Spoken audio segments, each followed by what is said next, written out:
সুপ্রিয় শিক্ষার্থীরা, আসসালামু আলাইকুম। আশা করি সবাই ভালো আছো, সুস্থ আছো। জাতীয় বিশ্ববিদ্যালয় কর্তৃক পরিচালিত অনার্স তৃতীয় বর্ষের politics and government in South Asia কোর্সের পঞ্চম লেকচারে তোমাদেরকে স্বাগত জানাচ্ছি। আমি তাজুল ইসলাম, প্রভাষক, রাষ্ট্রবিজ্ঞান বিভাগ, চট্টগ্রাম কলেজ। প্রিয় শিক্ষার্থীরা, আজকে যে বিষয়টি নিয়ে তোমাদের সাথে আমি কথা বলবো সেটা হচ্ছে causes of success of parliamentary democracy in India. অর্থাৎ ইন্ডিয়ার গণতন্ত্রের, সংসদীয় গণতন্ত্রের সফলতার যে কারণগুলো রয়েছে সেই বিষয়ে আমাদের আলোচনা থাকবে আজকে। তাহলে চলো যাওয়া যাক আমাদের আলোচনায়।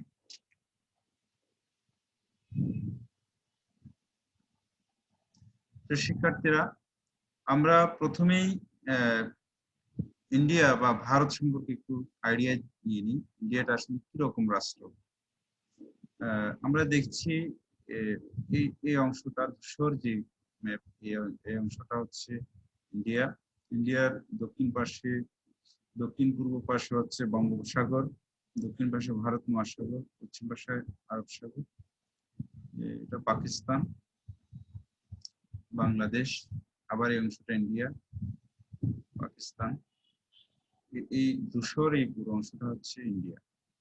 তাহলে আমরা দেখছি এখানে আবার অনেকগুলো ছোট ছোট এগুলো হচ্ছে প্রদেশ, একটা প্রদেশ, একটা প্রদেশ, একটা প্রদেশ, অনেকগুলো প্রদেশ। আমাদের ইন্ডিয়া সম্পর্কে একটা ধারণা হয়ে গেল। আমরা ইন্ডিয়া সম্পর্কে জানলাম যে ইন্ডিয়া অনেক বড় একটি রাষ্ট্র, দক্ষিণ এশিয়ার সবচেয়ে বড় রাষ্ট্র। এখন আমরা দেখব ইন্ডিয়ান পার্লামেন্ট। যেহেতু পার্লামেন্টারি সরকার, পার্লামেন্টারি গভর্নমেন্ট, সংসদীয় প্রতিনিধি সরকার, সেজন্য আমাদের ইন্ডিয়ান পার্লামেন্ট বিষয়ে একটু জানতে হবে। ইন্ডিয়ান পার্লামেন্ট সম্পর্কে আমরা জানবো।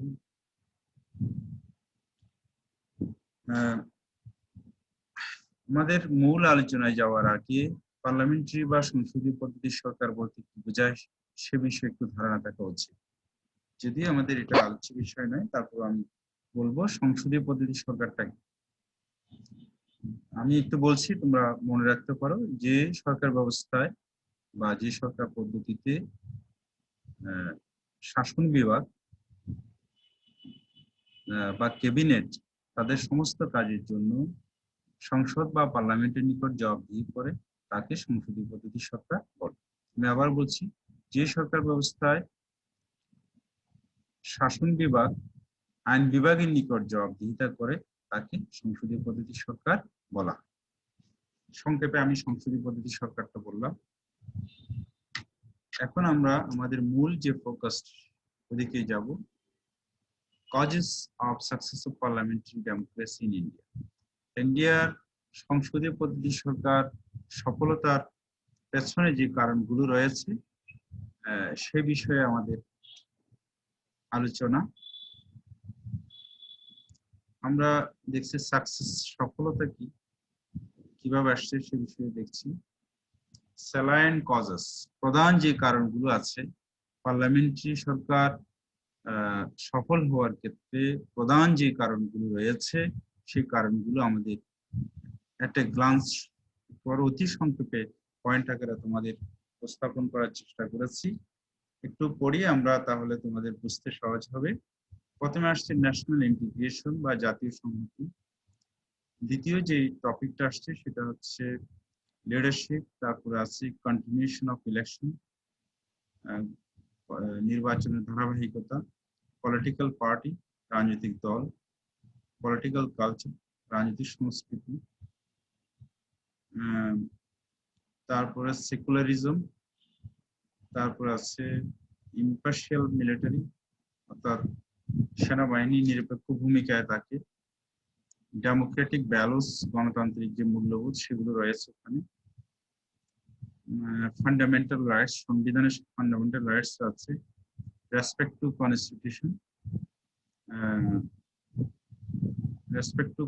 কনস্টিটিউশন, সংবিধানের প্রতি শ্রদ্ধা। Good political culture.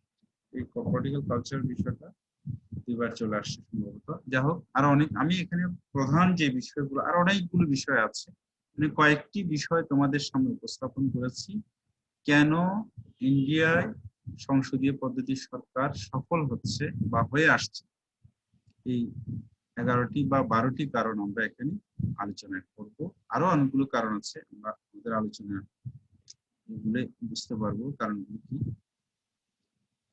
প্রধানত ওয়েল অর্গানাইজড পলিটিক্যাল পার্টি। আমরা জানি গণতন্ত্রের জন্য, সংসদীয় পদ্ধতি সরকারের জন্য, সংসদকে কার্যকর করার জন্য সত্যিকারের গণতন্ত্র থাকার দরকার, জবাবদিহিমূলক গণতন্ত্র থাকা উচিত। আর সেই সত্যিকার গণতন্ত্র প্রতিষ্ঠার জন্য, গণতন্ত্রকে বেগবান করার জন্য, সুসংহত করার জন্য রাজনৈতিক দলের বিকল্প নেই, রাজনৈতিক দল অপরিহার্য। আমরা দেখছি যে ইন্ডিয়া অনেকগুলো রাজনৈতিক দল রয়েছে, যে রাজনৈতিক দলগুলো সত্যিকার অর্থেই যে গণতান্ত্রিক নর্মস, গণতান্ত্রিক যে ভ্যালুস, সেগুলো লালন করে। আমরা যদি একটু পেছনে যাই, 1885 সালে ভারতীয় জাতীয় কংগ্রেস হয়েছে, পরবর্তীতে আরো অনেকগুলো দল হয়েছে। এখন যে দল ক্ষমতায় আছে, ভারতীয় জনতা পার্টি, বিজেপি। আমরা এখানে ইমেজে দেখলে বুঝতে পারবো যে কতগুলো দল এখানে আছে। দেখো, তোমরা খেয়াল করো, এগুলো দলীয় প্রতীক। বিভিন্ন দলে, যে আকালি দল, এটা আকালি শিখের একটা রাজনৈতিক দল পাঞ্জাবের। তারপরে এই যে এটা হচ্ছে বিজেপির দলীয় প্রতীক। তারপর আরেকটি দলের প্রতীক জেএমএম দেখা যাচ্ছে, এটা একটি দল। তারপর সাইকেল, হারিকেন, নমর, এই অনেকগুলো দল আমরা এখানে দেখছি। তাহলে সহজ কথায়, যেহেতু গণতান্ত্রিক রাষ্ট্রে বা গণতন্ত্রে বিরোধী দল ছায়া সরকার হিসেবে কাজ করে, সেজন্য যত বেশি সুসংগঠিত, জবাবদিহিমূলক এবং সত্যিকার অর্থেই গণতন্ত্রকামী, গণতন্ত্রকে ভালোবাসেন ওরকম রাজনৈতিক দল তৈরি হয়, তাহলে সেই দেশে পার্লামেন্টারি সরকার তত বেশি সফল। আর যদি একটি মাত্র বা দুটি মাত্র বা গুটি কয়েক রাজনৈতিক দল থাকে, অথবা একটি দল অনেক বেশি গ্রহণযোগ্য আর বাকিগুলো দল অত বেশি গ্রহণযোগ্য নয়, তাহলে ওই রাষ্ট্রগুলোতে সংসদীয় পদ্ধতি সরকার অতটা সুপ্রসন্নভাবে, সুন্দরভাবে পরিচালিত হয় না। অনেক ক্ষেত্রে যে দল ক্ষমতায় থাকে, সেই দল যেহেতু তাদের সমালোচনা করার মতো, তাদের ভুল ত্রুটিগুলো ধরিয়ে দেওয়ার মতো, গঠনমূলক সমালোচনা করার মতো রাজনৈতিক দল থাকে না, তখন ক্ষমতাসীন দল ক্ষেত্রে বিশেষে স্বৈরাচারী হয়। এরপরে যে ইমেজটা আমাদের সামনে আসছে, সেটা হচ্ছে একটি পলিটিক্যাল ডেমনস্ট্রেশন হতে পারে, অথবা কোনো সমাবেশের, মিটিং এর একটা ছবি। তো এই ছবির মাধ্যমে আমি বোঝাতে চেয়েছি যে ভারতীয় জাতীয়তাবাদের যে বিকাশ, সেই বিকাশটা এখানে আসছে, যে ইনফ্লুয়েন্স অফ ন্যাশনালিজম, জাতীয়তাবাদের প্রভাব। শিক্ষার্থীরা, তোমরা জানো ভারতের ইতিহাস এক ধরনের করুণ ইতিহাস বলা যায়। কারণ একেবারে দীর্ঘ সময় ধরে, অনেক দিন আগ থেকেই, প্রায় 1000 বছরের বেশি সময় ধরে ভারতীয় জনগণ তাদের স্বাধীনতা হারিয়েছে। আমরা যদি একটু পেছনের দিকে যাই, একেবারে 1000 খ্রিস্টাব্দের গোড়ার থেকে শুরু করে 1947 সাল পর্যন্ত প্রায় 1000 বছর ভারতীয় শাসকরা, ভারতীয় জনগণরা তাদের যে সার্বভৌমত্বের অধিকার আর তাদের যে স্বাধীনতার অধিকার, স্বকীয়তার অধিকার, সেটা হারিয়েছিল। প্রথমে মুসলমানদের হাতে দীর্ঘদিন ধরে, পরবর্তীতে ইংরেজদের হাতে, মুসলমানদের মধ্যে তুর্কিদের হাতে, আফগানদের হাতে, এভাবে বিভিন্ন মোগলদের হাতে তাদের স্বাধীনতা হারিয়েছে। যাই হোক, এই দীর্ঘদিনের শোষণ এবং বঞ্চনা থেকে তাদের মধ্যে একটা চেতনার সৃষ্টি হয়েছে, যে চেতনাকে জাতীয়তাবাদী চেতনা বলা হয়। অর্থাৎ এমন একটি জাতীয়তাবাদী চেতনা হচ্ছে এমন একটি চেতনা, যে চেতনা বলে একটা নির্দিষ্ট ভূখণ্ডের মানুষ, যেমন ভারতবাসী, তাদের সংস্কৃতি, ধর্ম, ভাষা, প্রথা, এই সমস্ত বিষয়ের কারণে তারা নিজেদেরকে অন্যদের চেয়ে ভিন্ন ভাবে, এবং অন্যদের চেয়ে ভিন্ন ভাবার যে চেতনা, সেই চেতনাটা হচ্ছে জাতীয়তাবাদী চেতনা, যেটা ভারতে ঊনবিংশ শতাব্দীর শেষ দিকে এসে 1885 সালের পর থেকে বিংশ শতাব্দীর গোড়া পর্যন্ত একেবারে তুঙ্গে ছিল। ব্রিটিশ বিরোধী আন্দোলন বা জাতীয়তাবাদী যে চেতনা, সেই চেতনা সৃষ্টি হয়েছে। বিশেষ করে পাশ্চাত্য শিক্ষা সংস্কৃতি সম্পন্ন ভাবাপন্ন কিছু মানুষের এই দেশে, ভারতীয় উপমহাদেশে পাশ্চাত্য শিক্ষার প্রসারের সাথে সাথে জাতীয়তাবাদী যে চেতনা, সেটাও আরো বেশি প্রসার হয়েছে। তাহলে আমরা এই জাতীয়তাবাদী চেতনার কারণেই সংসদীয় পদ্ধতি সরকারটা অনেক বেশি সফল হচ্ছে।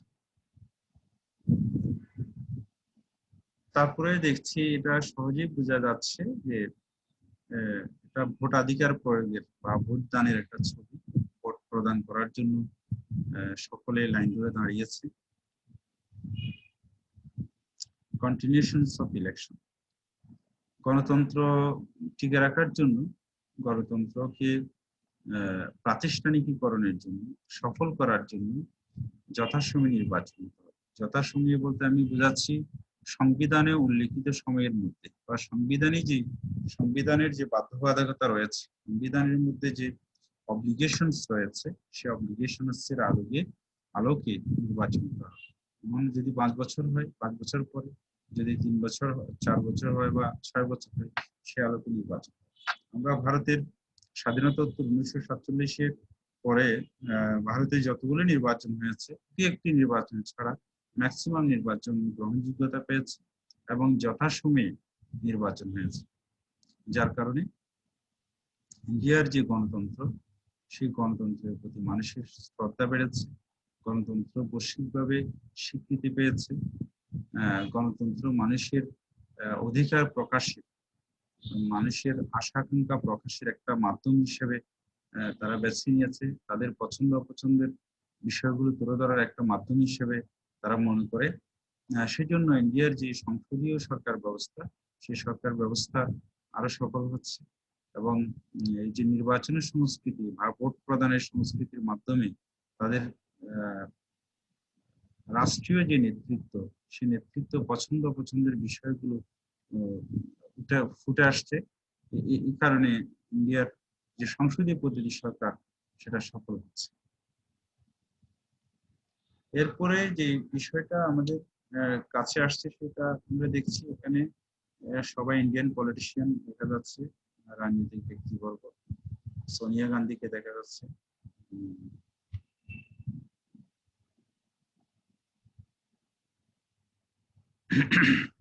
রেসপন্সিবল অপোজিশন পলিটিক্যাল পার্টি, জবাবদিহিমূলক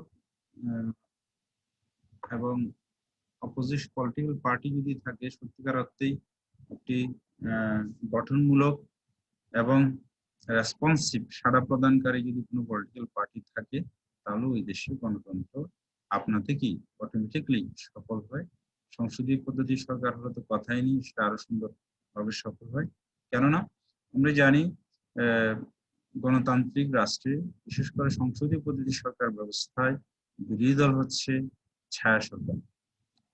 এই ছায়া সরকার বা বিরোধী দল যত বেশি শক্তিশালী হবে, যত বেশি অর্গানাইজড হবে, যত বেশি রেসপন্সিভ হবে, তত বেশি সরকার তাদের কাজকর্মগুলো করার ক্ষেত্রে, তাদের পলিসি বাস্তবায়নের ক্ষেত্রে, সিদ্ধান্ত প্রণয়নের ক্ষেত্রে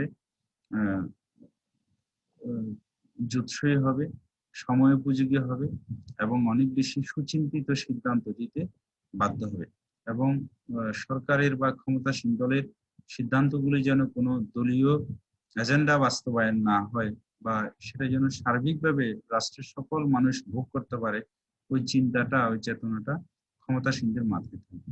আর যদি বিরোধী দল বা অন্যান্য যে রাজনৈতিক দলগুলো আছে, সেই দলগুলোর যদি গ্রহণযোগ্যতা না থাকে, অথবা সেই দলগুলো যদি জনগণের কাছাকাছি হতে না পারে, জনগণকে স্পর্শ করতে না পারে, জনগণের ফিলিংস অনুভব করতে না পারে, জনগণের যে চেতনা সেই চেতনাকে ধারণ করতে না পারে, তখন ক্ষমতাসীন দল অনেক ক্ষেত্রে র্যাকলেস হয়ে যায়, বেপরোয়া হয়ে যায়। তো ভারতে যেটা আমরা দেখেছি, ক্ষমতাসীন দল বরাবরই যে কোনো রাষ্ট্রীয় পলিসি বাস্তবায়নের ক্ষেত্রে খুব সতর্কতার সাথে যেন বিরোধী দলগুলো বা অপরাপর রাজনৈতিক দলগুলো আন্দোলনের সুযোগ না পায়, ইস্যু তৈরি করতে না পারে, সেভাবেই চিন্তা করে।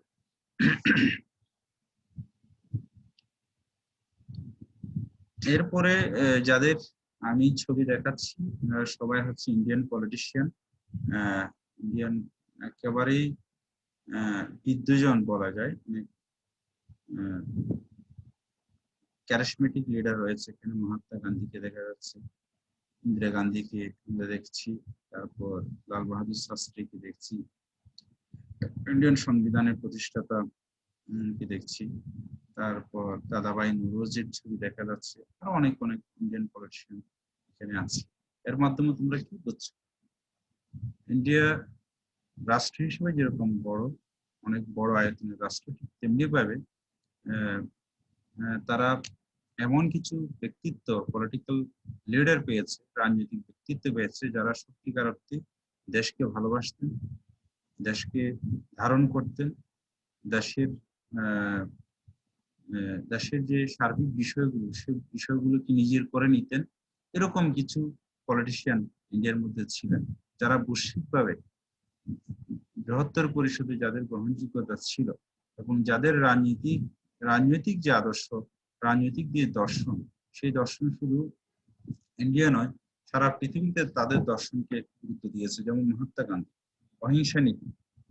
এই অহিংসা নীতি শুধু ভারত উপমহাদেশ নয়, বৈশ্বিকভাবে একটি গুরুত্বপূর্ণ, একটি অ্যাকসেপ্টেবল, একটি গ্রহণযোগ্য দর্শন রাজনীতির ক্ষেত্রে। এরকম কিছু পলিটিশিয়ান ইন্ডিয়ার মানুষ পেয়েছে, যার কারণে তাদের যে গণতান্ত্রিক চেতনা, সেই চেতনা অনেক বেশি শক্তিশালী হয়েছে। তাদের যে সংসদীয় পদ্ধতি সরকার ব্যবস্থা, সেই সরকার ব্যবস্থা আরো সুসংহত হয়েছে।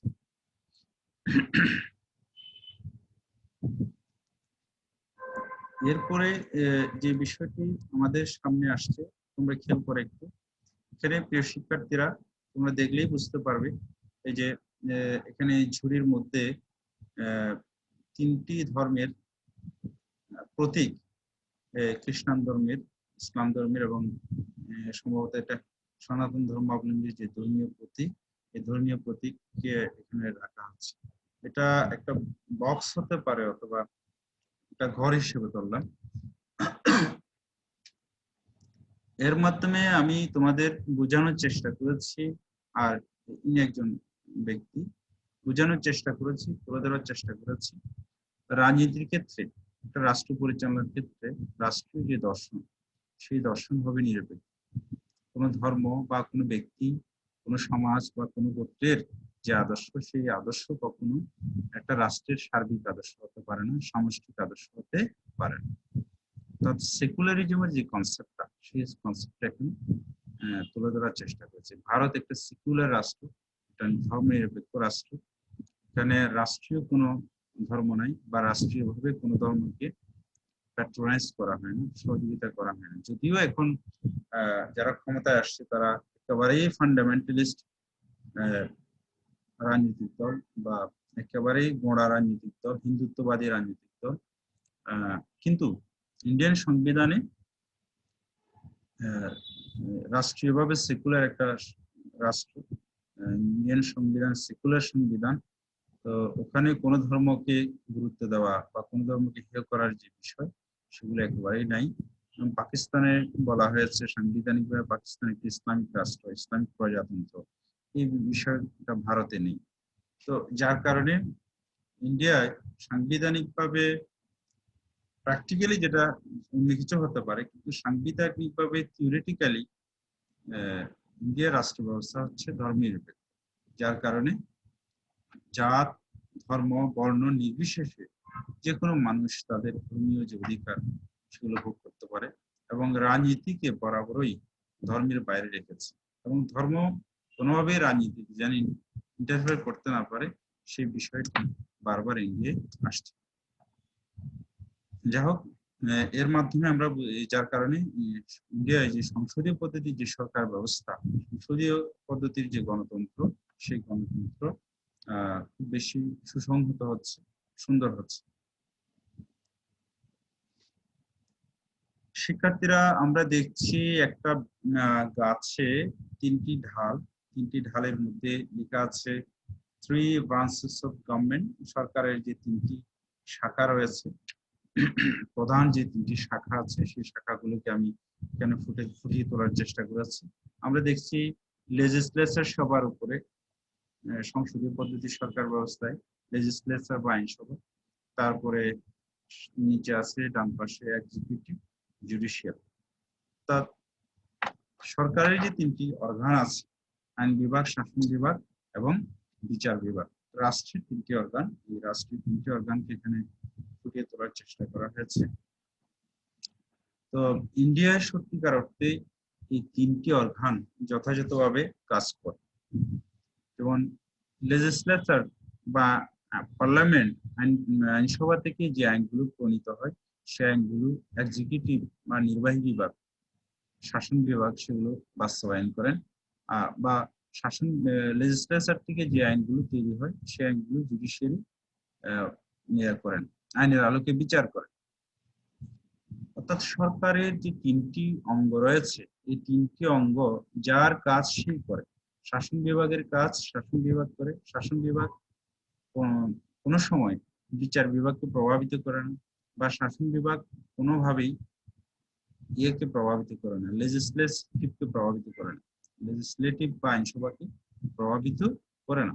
তাহলে আমরা দেখছি যে ইন্ডিয়ান সরকার ব্যবস্থায় সরকারের যে তিনটি অঙ্গ আছে সেই তিনটি অঙ্গ ইম্পার্শিয়ালি, নিরপেক্ষভাবে, নিউট্রালি যার কাজ সেই করে, একে অন্যের কাজে কোনোভাবে প্রভাবিত করে না। আর এই প্রভাবিত না করার মধ্যেই সেপারেশন অফ পাওয়ার যে বিষয়টা আছে, ক্ষমতার স্বতন্ত্রীকরণ, মন্টেস্কিউ যে বলেছেন ক্ষমতার স্বতন্ত্রীকরণ, ক্ষমতার স্বতন্ত্রীকরণের মাধ্যমেই একটা রাষ্ট্রের সুশাসন প্রতিষ্ঠা করা যায়, গণতন্ত্রের প্রয়োগ করা যায়, গণতন্ত্র উপভোগ করা যায়, সেই বিষয়টা ইন্ডিয়ায় রয়েছে।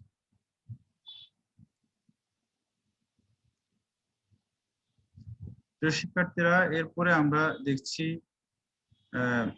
এখানে দেখো, একটু খেয়াল করলে তোমরা ইমেজটা খেয়াল করলে বুঝতে পারবে এটা একটা মিনারের ছবি, এটা সম্ভবত একটা মন্দির বা উপাসনালয়ের ছবি। আর এখানে মাঝখানে একটি মুষ্টিবদ্ধ হাত দেখা যাচ্ছে। আর এটা হচ্ছে অশোক চক্র, যেটা ইন্ডিয়ার রাষ্ট্রীয় প্রতীক হিসেবে বিবেচনা করা হয়। তারপরে তারপরে এখানে পিছনে একটা ইয়ে দেখা যাচ্ছে, মসজিদ দেখা যাচ্ছে, আর অনেকগুলো বিষয় এখানে আছে। হয়তো ভালোভাবে খেয়াল করলে আরো বিষয় বের হবে।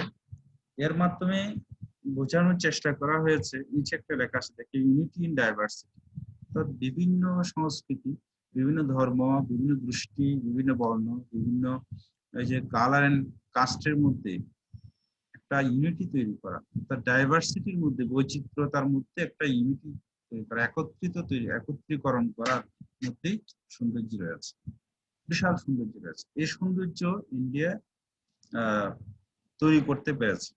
হয়তো বিচ্ছিন্ন কিছু ঘটনা ছাড়া ম্যাক্সিমাম ক্ষেত্রে ইন্ডিয়ায় ডাইভার্সিফিকেশনকে, বিভিন্ন জাত, ধর্ম, সংস্কৃতিকে গুরুত্ব দিয়েছে। একের ধর্ম বা একের সংস্কৃতি অন্যকে আঘাত করেনি, একটি সংস্কৃতি অন্য সংস্কৃতিকে প্রভাবিত করেনি। যার ধর্ম সে পালন করেছে, যার সংস্কৃতি সে লালন করেছে, ধারণ করেছে। এই যে ডাইভার্সিটি, বিভিন্ন সংস্কৃতির যে বিভিন্ন মানুষের মধ্যে যে ডাইভার্সিফিকেশন, সবগুলোর সমন্বিত রূপেই একটা জায়গা দাঁড়িয়েছে। সেই জায়গা বা সেই ফিলিংসটা হচ্ছে ইন্ডিয়া। এখানে আমরা বড় করে লেখাটা দেখছি ইন্ডিয়া। ইন্ডিয়া মানে হচ্ছে এখানে বিভিন্ন ধর্ম থাকবে, এই যে ধর্মীয় উপাসনালয়, মসজিদ, আর বিভিন্ন গোষ্ঠীর মাধ্যমে সবকিছু সমন্বিত রূপটাই হচ্ছে ইন্ডিয়া। আর এই যে একটা অসাম্প্রদায়িক চেতনা, সমস্ত ব্যক্তিকে, সমস্ত ধর্মকে, সমস্ত গোষ্ঠীকে, সমস্ত মতকে ধারণ করার যে চেতনা, এই চেতনাটাকে বলা হয় অসাম্প্রদায়িক চেতনা। আর এই অসাম্প্রদায়িক চেতনা যত বেশি থাকবে একটা রাষ্ট্রে, তত ওই রাষ্ট্রে গণতন্ত্র সফল হবে, সংসদীয় গণতন্ত্র সফল হবে। শিক্ষার্থীরা, যেটাকে ন্যাশনাল ইন্টিগ্রেশন হিসেবে আমরা বলছি, জাতীয় ঐক্য।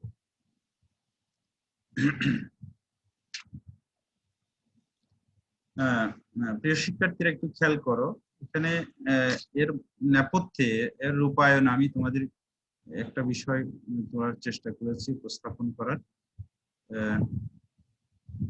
উপরে লেখা আছে পলিটিক্যাল স্ট্যাবিলিটি, রাজনৈতিক স্থিতিশীলতা, আর নিচে আমরা দেখছি অনেকগুলো পাথর। এই অনেকগুলো পাথরের মাধ্যমে একটি ধরনের ব্রিজের মতো করে তৈরি করা হয়েছে, এবং আমরা দেখছি এই পাথরগুলো করে, যে পাথরগুলো, এই পাথরগুলো অনেকটা শূন্যের উপর দাঁড়িয়ে আছে, নিচে কোনো ভিত্তি নেই। এর মাধ্যমে তোমরা কি বুঝছো প্রিয় শিক্ষার্থীরা? আমরা বুঝছি এর মাধ্যমে যে বিষয়টা আমাদেরকে নাড়া দিচ্ছে, আমাদের মগজ বদ্ধমূল হচ্ছে, সেটা হচ্ছে একটা ডিসিপ্লিনের মধ্যে যদি থাকে, একটা অর্ডারের মধ্যে, একটা শৃঙ্খলার মধ্যে যদি কোনো কিছু থাকে, তাহলে অসম্ভবকে সম্ভব করা যায়। যেমন এই পাথরটা যদি শূন্যের উপর একা একা শূন্যের উপর কখনো থাকা সম্ভব না, বা এই পাথরগুলো শূন্যের উপর থাকা সম্ভব না। তো অনেকগুলো পাথর একটা সুসজ্জিত ভাবে, সুসংগঠিত ভাবে, একটা সুশৃঙ্খল ভাবে রাখা হয়েছে, একটা ডিসিপ্লিনারি প্রসেসে রাখা হয়েছে, বিদায় এই উপরের শূন্যের পাথরগুলো আছে, আটকে আছে। এর মাধ্যমে আমরা বুঝছি যে পলিটিক্যাল স্ট্যাবিলিটি যখন একটা রাষ্ট্রে থাকে, রাজনৈতিক স্থিতিশীলতা যদি একটা রাষ্ট্রে থাকে, ওই রাষ্ট্রে গণতন্ত্র বেগবান হয়, তারপর ওই রাষ্ট্রে জবাবদিহিতা নিশ্চিত হয়, ওই রাষ্ট্রে উন্নয়ন ত্বরান্বিত হয়, ওই রাষ্ট্রে মানুষ সুশাসন ভোগ করতে পারে। তো যেহেতু ইন্ডিয়ায় পলিটিক্যাল স্ট্যাবিলিটি রয়েছে, রাজনৈতিক স্থিতিশীলতা রয়েছে, সেজন্য সরকার যথাসময়ে নির্বাচন দিতে পেরেছে, যথাসময়ে যে প্রাদেশিক নির্বাচনগুলো আছে সেগুলো দিতে পেরেছে, যথাসময়ে যে লোকাল গভর্নমেন্টের নির্বাচনগুলো আছে সেগুলো দিতে পেরেছে। যদি এমন হতো কাশ্মীরের মতো সমস্ত ইন্ডিয়ায় যদি একটা হতো বিচ্ছিন্নবাদী আন্দোলন হতো, পলিটিক্যাল ইনস্টেবিলিটি হতো, তাহলে ওই দেশে আর গণতন্ত্র থাকতো না। উদাহরণ হিসেবে বলতে পারি, কাশ্মীরের যে গণতন্ত্র বা কাশ্মীরের যে গণতন্ত্র প্ল্যাটফর্ম, ওই মহারাষ্ট্রের প্ল্যাটফর্ম কিন্তু এক না, অথবা রেস্ট অফ দি ইন্ডিয়ান গণতন্ত্র এক না। কাশ্মীরের গণতন্ত্রকে সম্পূর্ণ গণতন্ত্র বলা যাবে না। আবার মহারাষ্ট্রের গণতন্ত্র কাশ্মীরের গণতন্ত্রের চেয়ে ভিন্ন। কেন? কাশ্মীর একটা গোলযোগপূর্ণ এলাকা, একটা বিচ্ছিন্নতাবাদী এলাকা, যার কারণে তাদের ওখানে গণতান্ত্রিক যে চেতনা সেটা নাই, বা গণতান্ত্রিক যে প্রতিষ্ঠানগুলো আছে সেগুলো কাজ করে না। যাই হোক, ওভারঅল সবকিছুর উল্টে ইন্ডিয়াতে একটি পলিটিক্যাল স্ট্যাবিলিটি আছে, স্থিতিশীলতা আছে, বিদায় ওখানে সংসদীয় পদ্ধতি সরকার সুন্দরভাবে পরিচালিত হচ্ছে, সফল হচ্ছে। তারপরে যেটা আমরা দেখছি, ফান্ডামেন্টাল রাইটস বা মৌলিক অধিকার। বর্তমান জাতি রাষ্ট্রে সবচেয়ে যে গুরুত্বপূর্ণ বিষয় রয়েছে গণতান্ত্রিক রাষ্ট্রে, সেটা হচ্ছে মৌলিক অধিকার থাকা বা মৌলিক অধিকার না থাকা। যে রাষ্ট্রগুলোতে গণতন্ত্র আছে, সংবিধান আছে, সে রাষ্ট্রগুলোতে কম বেশি সব রাষ্ট্রে মৌলিক অধিকারের বিষয় আছে। তো মৌলিক অধিকার থাকলে কি হয়? মানুষ কথা বলতে পারে, মানুষ তার কষ্ট এবং দুঃখগুলোকে সরকারের কাছে উপস্থাপন করতে পারে, মানুষ তার মৌলিক চাহিদাগুলো পূরণ করতে পারে, মৌলিক চাহিদাগুলো সরকারের কাছ থেকে চাইতে পারে। এরকম ইন্ডিয়ান কনস্টিটিউশনে, ইন্ডিয়ান যে সংবিধান আছে, সংবিধানের মধ্যে মৌলিক অধিকার উল্লেখ রয়েছে। ফলশ্রুতিতে ইন্ডিয়ার যে সংসদীয় সরকার ব্যবস্থা, সেই সংসদীয় সরকার ব্যবস্থা যে জবাবদিহিতার বিষয়, সেটা নিশ্চিত হচ্ছে। আমরা এখানে কিছু মৌলিক অধিকার দেখছি, যে equity, freedom against exploitation, freedom two religion, ধর্মীয় স্বাধীনতা, এডুকেশনাল রাইটস, শিক্ষার অধিকার, কালচারাল এন্ড এডুকেশনাল রাইটস। এগুলো কিছু মৌলিক অধিকার এখানে আনার চেষ্টা করেছি। এই সমস্ত কথা বলার স্বাধীনতা, সামনের স্বাধীনতা, শোষণের বিরুদ্ধে কথা বলার অধিকার, ফ্রিডম টু রিলিজিয়ন, ধর্মীয় স্বাধীনতা, এবং এডুকেশনাল রাইট, শিক্ষার অধিকার। এই সমস্ত অধিকারগুলো একটি রাষ্ট্রে যদি থাকে, ওই রাষ্ট্রে নিঃসন্দেহে গণতন্ত্র সুসংহত হয়, গণতন্ত্র আরো বেশি বেগবান হয়।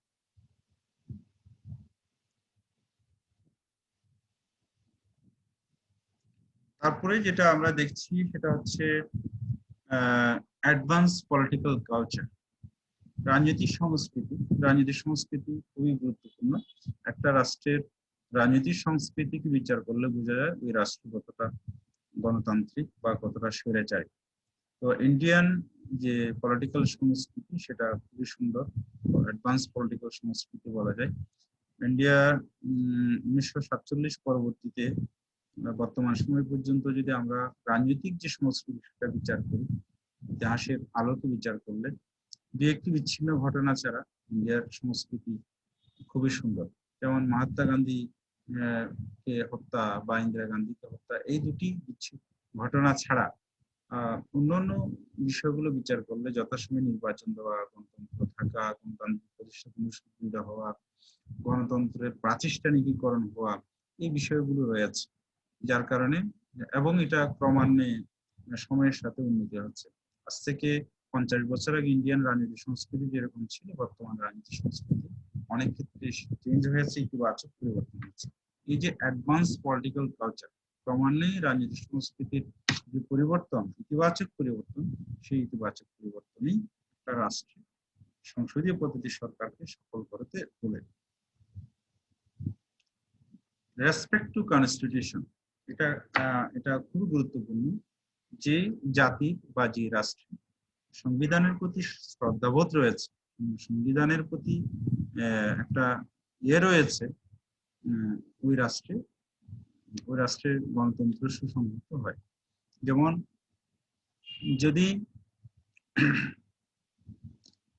তৃতীয় কোনো পক্ষ, পেছনের দরজা দিয়ে যারা ক্ষমতায় আসে, সেনাবাহিনী হোক অথবা দ্বিতীয় কোনো পক্ষ বা অন্য কেউ যদি নির্বাচন ছাড়া, গণতন্ত্র ছাড়া যদি কোনো কেউ ক্ষমতায় আসতে চায়, সেটা অবশ্যই সংবিধানকে ভায়োলেট করে আসতে হবে, সংবিধানকে লঙ্ঘন করে আসতে হবে। এই যে নির্বাচন ছাড়া ক্ষমতায় আসার যে সংস্কৃতি বা মিলিটারি ইন্টারভেনশন বা অন্য কোনো ভাবে ক্ষমতায় আসার যে সংস্কৃতি, এটা ইন্ডিয়াতে নাই। অর্থাৎ ইন্ডিয়ার মানুষ দল মত স্থান কাল পাত্র বিশেষে সবাই ইন্ডিয়ান যে সংস্কৃতি, ইন্ডিয়ান যে কনস্টিটিউশন, সেই কনস্টিটিউশনকে সম্মান করে। কনস্টিটিউশনের যে অধিকার, সেই অধিকারকে কেউ ভায়োলেট করতে চায় না। এই ভায়োলেট না করা কনস্টিটিউশনের যে কালচার, এই কালচারকে সম্মান জানানো থেকেই জানানোর কারণেই ইন্ডিয়ার সংসদীয় পদ্ধতি সরকার সুন্দর হচ্ছে।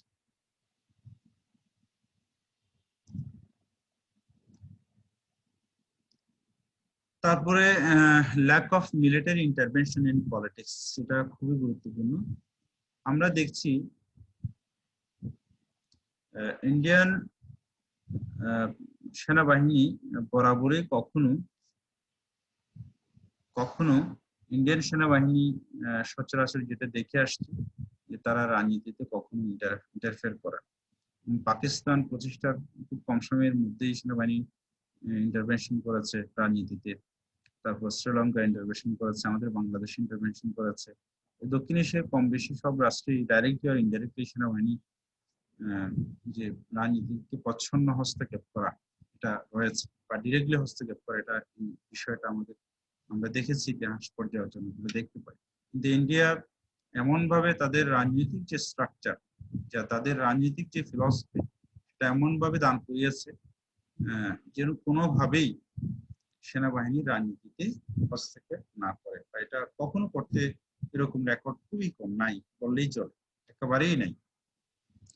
ইন্ডিয়ান সরকার সেনাবাহিনীকে একটা কনভেনশনাল সেনাবাহিনী হিসেবে, শুধু যুদ্ধের জন্য সেনাবাহিনী একটা পেশাগত যে সেনাবাহিনী, সেই সেনাবাহিনী পেশাদারিত্বের জায়গাটায় শুধু থাকবে, তারা অন্য কোনো দিকে নাক গলাবে না, রাজনীতিতে নাক গলাবে না। এই বিষয়গুলো ইন্ডিয়ান পলিটিশিয়ানরা একেবারেই বলতে গেলে খুব সুন্দরভাবে ধারাবাহিকভাবে মেনটেন করে আসছে। যারাই ক্ষমতায় আসছে তারাই কখনো ইন্ডিয়ান রাজনীতিকরা সেনাবাহিনীকে প্রশ্রয় দেয়নি বা রাজনীতিক ইন্টারফেয়ার করার সুযোগ দেয়নি। এটা সংসদীয় পদ্ধতি সরকারের জন্য খুবই গুরুত্বপূর্ণ। সেনাবাহিনী যত বেশি ইম্পার্শিয়াল ভাবে রাজনীতি থেকে দূরে থাকবে, তত বেশি আহ, গণতন্ত্র সুন্দরভাবে পরিচালিত হবে, সংসদীয় পদ্ধতি সরকার সুন্দরভাবে পরিচালিত হবে। তারপরে যেটা আসছে সেটা রেসপেক্ট টু ডেমোক্রেটিক ভ্যালুস, গণতান্ত্রিক মূল্যবোধের প্রতি শ্রদ্ধা জানানো, এটা গুরুত্বপূর্ণ। অনেক রাষ্ট্র আছে গণতান্ত্রিক মূল্যবোধকে সম্মান করে না, শ্রদ্ধা জানায় না, গণতান্ত্রিক মূল্যবোধকে তারা সম্মান করে।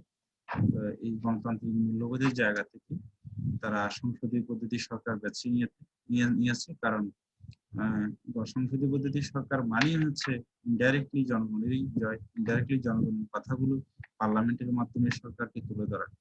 তো এই যে রেসপেক্ট টু ডেমোক্রেটিক ভ্যালুস, এটা সংসদীয় পদ্ধতি সরকারের জন্য খুবই গুরুত্বপূর্ণ, যেটা ইন্ডিয়ার মানুষের মধ্যে রয়েছে।